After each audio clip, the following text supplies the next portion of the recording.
An outpouring of religious fervor, particularly among young people, has been going on in the United States for the past several years. But now the Jesus movement is spreading beyond America, and Bob Simon reports on its arrival in England.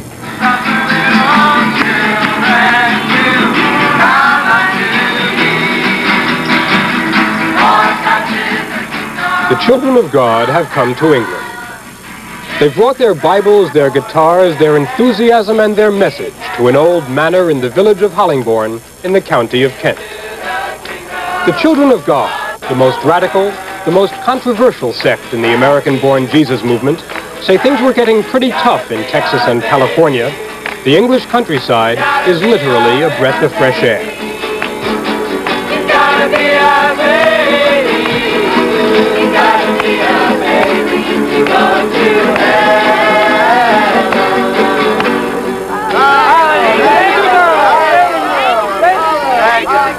He left Judea and departed again into Galilee.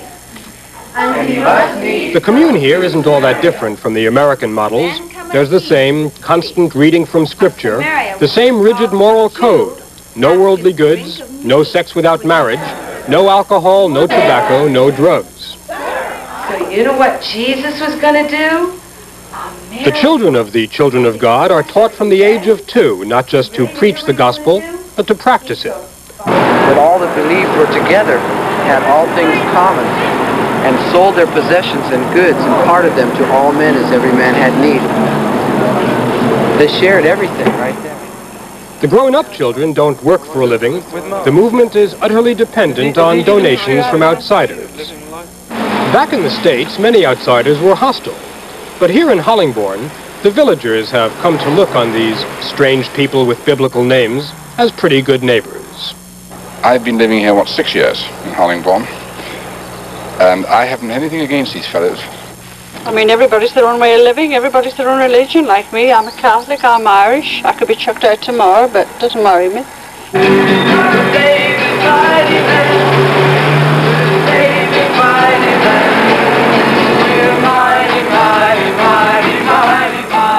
The children of God now have 15 communes in England, including one right in the heart of Cockney London.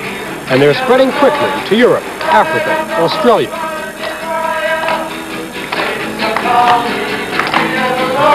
But wherever they go, they have most success with people like themselves, young people from the cities, people searching for some inner peace which the establishment doesn't offer, which drugs don't satisfy for long. And most members, both the American founders and their English converts, are former drug users.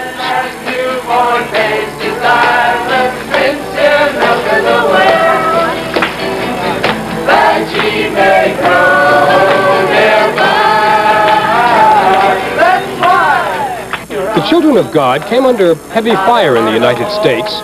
They were accused of teaching children to hate their parents, of holding them in a slave-like atmosphere. Here in England, most people greet them with a smile or a little dance. But there has been some opposition, mobilized by Conservative Member of Parliament, John Hunt. There are signs that there is a movement afoot to subvert young people, in particular to get at unbalanced and immature young people. I think one can say there are signs of perhaps hypnosis and brainwashing techniques being used in order to bring them into the fold and to keep them there. Mr. Hunt's complaints led to a Scotland Yard investigation which cleared the movement of any illegal activities. The British government decided the Americans have every right to stay. So every Sunday, the children take a ride in their bus, called Prophet, and try to conquer Hyde Park for Jesus. Invariably, they attract a large crowd, including the police. But in England, compromise is usually possible, even with the law. But you must stop playing the musical instruments. If you want to do this, go along to the Department of Environment first and get their permission. Then everybody's happy. Thank you. I really appreciate it. You can't continue. We love him, don't we? The children of God say they have very little time to get the message across. The end of the world, they believe, is coming in 20 years. But in the meantime, they can be thankful there's still a place like England, where eccentrics are appreciated, as long as they smile and especially if they sing.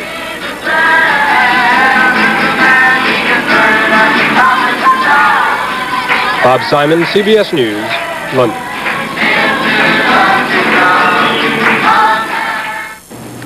And that's the way it is.